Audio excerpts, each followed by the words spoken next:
एउटा शहरको रेलवे स्टेशनमा एउटा भिखारी बस्थ्यो। ऊ त्यहाँ आउने जाने रेलगाडीमा बसेका यात्रुहरूसँग भीख मागेर आफ्नो पेट पाल्थ्यो।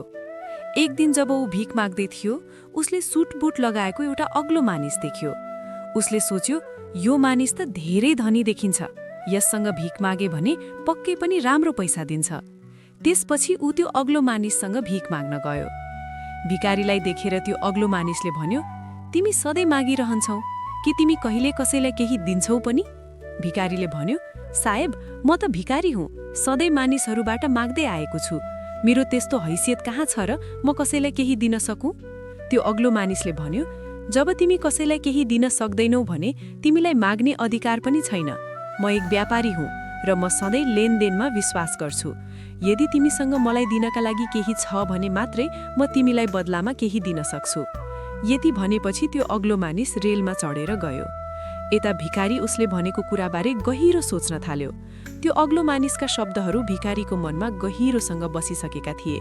उसले सोच्यो, सायद मलाई धेरै भीख यसैले नपाएको हो कि म बदलामा कसैलाई केही दिन सक्दिनँ।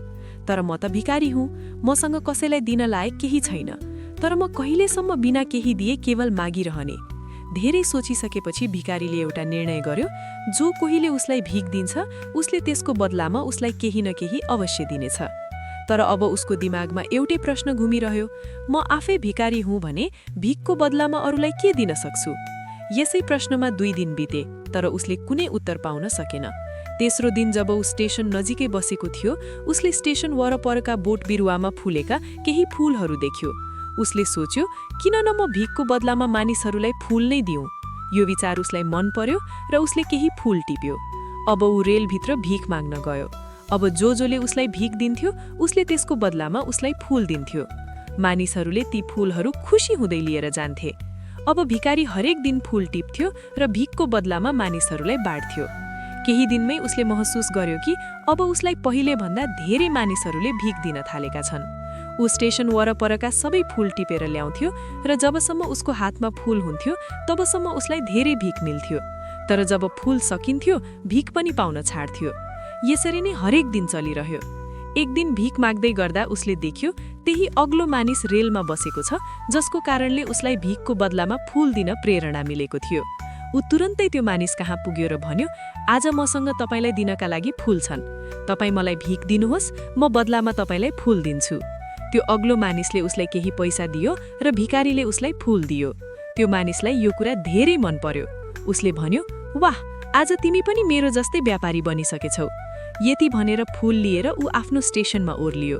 तर त्यो अग्लो मानिसले भनेको कुरा फेरि एकपटक भिखारीको मनमा गहिरोसँग बस्यो। ऊ बारम्बार ती शब्दहरू सम्झिन थाल्यो र अत्यन्त खुसी हुन थाल्यो। उसका आँखा चम्किन थाले। उसलाई लाग्यो अब उसले सफलता हासिल गर्ने चाबी पाइसकेको छ, जसले उसको जीवन परिवर्तन गर्न सक्छ। ऊ तुरुन्तै रेलबाट तल ओर्लियो र उत्साहित हुँदै आकाशतर्फ हेरेर ठूलो स्वरमा भन्यो, म भिखारी होइन, म व्यापारी हुँ, म पनि धनी बन्न सक्छु। मानिसहरूले उसलाई हेरेर सोच्न थाले, सायद यो भिखारी पागल भयो। अर्को दिनदेखि त्यो भिखारी त्यो स्टेशनमा कहिल्यै देखिएन। 6 महिनापछि त्यही स्टेशनमा 2 जना सुटबुट लगाएका मानिसहरू यात्रा गर्दै थिए। उनीहरूले एकअर्कालाई देखे। एउटाले हात मिलाउँदै भन्यो, के तपाईँले मलाई चिन्नुभयो? अर्कोले भन्यो, होइन, मेरो विचारमा हामी पहिलो पटक भेटिरहेका छौँ। पहिलोले मुस्कुराउँदै भन्यो, होइन, हामी पहिलो होइन, तेस्रो पटक भेटिरहेका छौँ। अर्को मानिस अचम्म मान्दै भन्यो, मलाई याद छैन, हामी पहिले 2 पटक कहिले भेट्यौँ र? त्यसपछि पहिलो मानिस मुस्कुरायो र भन्यो, हामी पहिले पनि 2 पटक यही ट्रेनमा भेट्यौँ। म त्यही भिखारी हुँ, जसलाई तपाईँले पहिलो भेटमा जीवनमा के गर्नुपर्छ भनेर बताउनुभयो र दोस्रो भेटमा म वास्तवमा को हुँ भनेर चिन्न मद्दत गर्नुभयो। अर्को मानिस मुस्कुराउँदै अचम्बित भयो र भन्यो, ओ, याद आयो, तिमी त त्यही भिखारी हौ जसलाई मैले एकपटक भीख दिन अस्वीकार गरेको थिएँ र दोस्रो पटक तिमीबाट फूल किनेको थिएँ। तर आज तिमी सुटबुट लगाएर कहाँ जाँदैछौ? अहिले के गर्दैछौ? त्यसमा पहिलो मानिसले भन्यो, हो, म त्यही भिखारी हुँ, तर आज म फूलको धेरै ठूलो व्यापारी छु र यही व्यापारको कामले अर्को सहर जाँदैछु। केही बेर रोकिएर उसले फेरि भन्यो, तपाईले मलाई पहिलो भेटमै प्रकृतिको त्यो नियम सिकाउनुभयो, जसअनुसार हामीले केही पाउन चाह्यौं भने पहिले केही दिनुपर्छ। लेनदेनको यो नियम साच्चीकै काम गर्छ। मैले यो आफ्नै जीवनमा अनुभव गरेको छु। तर म सधैँ आफूलाई भिखारी मात्र ठानिरहेँ, त्यसभन्दा माथि उठेर सोचिन। जब तपाईँले दोस्रो भेटमा मलाई म व्यापारी बनिसकेको छु भन्नुभयो, तब मलाई बुझियो म वास्तवमा भिखारी होइन, व्यापारी बनिसकेको रहेछु। मानिसहरूले मलाई भिख दिइरहेका थिएनन्, उनीहरू फूलको मूल्य तिरिरहेका थिए। सबै मानिस मेरा फूल किनिरहेका थिए किनकि यति सस्तो फूल उनीहरूले अरू कतै पाउँदैनथे। मानिसहरूका नजरमा म सानो व्यापारी थिएँ, तर आफ्नै नजरमा म भिखारी नै थिएँ। तपाईँले भनेपछि मलाई थाहा भयो म सानो व्यापारी हुँ। ट्रेनमा फूल बाँडेर जम्मा गरेको पैसाले मैले धेरै फूल किने र फूलको व्यापार सुरु गरेँ। यहाँका मानिसहरूलाई फूल धेरै मनपर्छ र यही मनपर्ने कुराले आज मलाई ठूलो फूल व्यापारी बनाएको छ।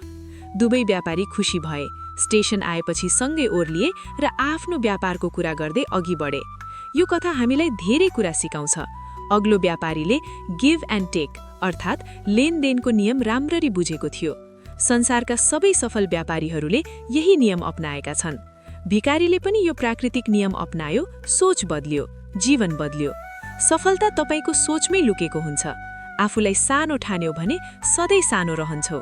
ठूलो बन्न चाह्यौ भने सोच ठूलो बनाउनुपर्छ। यदि यो कथा तपाईलाई मन पर्यो भने लाइक, कमेन्ट र सब्स्क्राइब गर्न नबिर्सनुहोला। फेरि भेटौँला अर्को नयाँ कथामा।